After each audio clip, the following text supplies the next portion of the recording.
someone else's mistake. And I want justice, that's it. The city says the house had been condemned as a serious hazard to public safety. Jim Ryan, ABC News, Dallas. This is ABC News.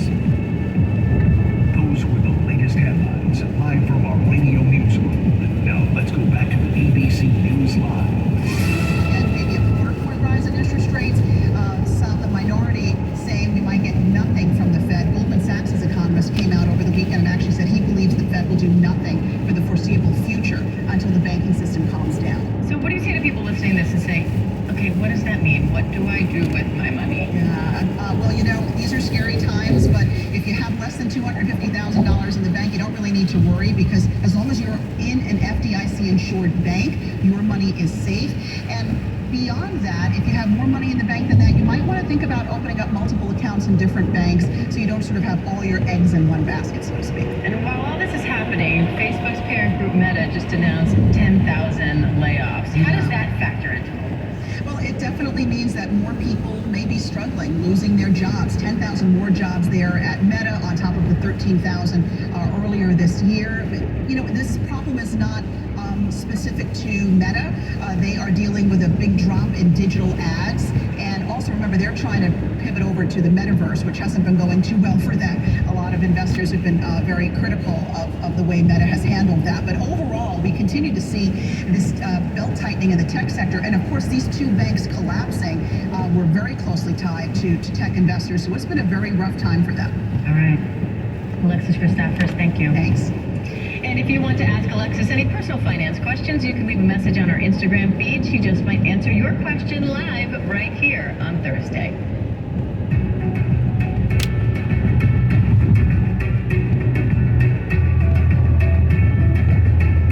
And today in Monterey Park, California, President Biden signs a new executive order aimed at reducing gun violence by increasing the number of background checks.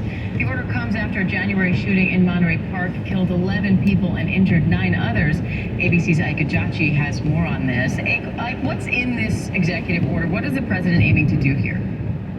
Well, Diane, the Biden administration hopes this new executive order will first increase the number of background checks given before firearm sales. Now, recent polling shows a large majority of Americans support universal background checks, and a senior administration official said the new directive is aimed at bringing gun sellers who are willfully selling guns without background checks into compliance. But it'll also clarify the language to alert sellers who may not realize that they too must run background checks. Now, President Biden will call on his cabinet to encourage the safe storage of firearms. Biden plans to extend federal campaigns promoting red flag laws by partnering with law enforcement, healthcare providers, educators, and other community members. This order is also going to direct state and local agencies responsible for implementing his bipartisan Safer Communities Act to deliver a report within 60 days on progress in the law's implementation, Diane. Now, the order is aimed at moving the U.S. as close to universal background checks as possible without additional legislation. That's the language used. So how much can it accomplish? Well, Diane, this is true.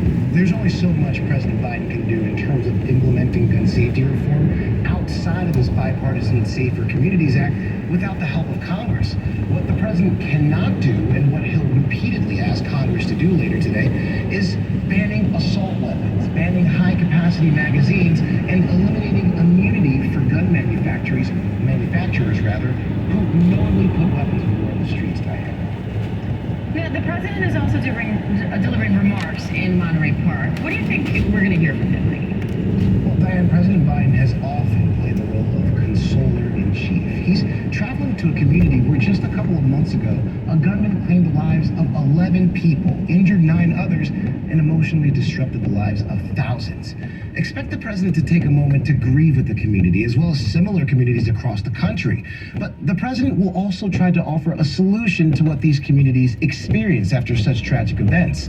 Biden's going to order his cabinet to develop a proposal for how the federal government should respond to communities impacted by gun violence. An administration official told us how FEMA coordinates federal, state, local, and nonprofit organizations in order to assist communities after natural disasters like hurricanes and tornadoes.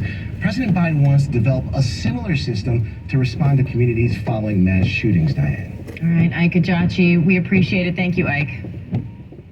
Meanwhile, California is getting slammed with rain today. It's been nearly nonstop for weeks now, and it comes as the East Coast is now bracing for a nor'easter that's threatening to dump 30 inches of snow in parts of New York and New England. Trevor Alt has more.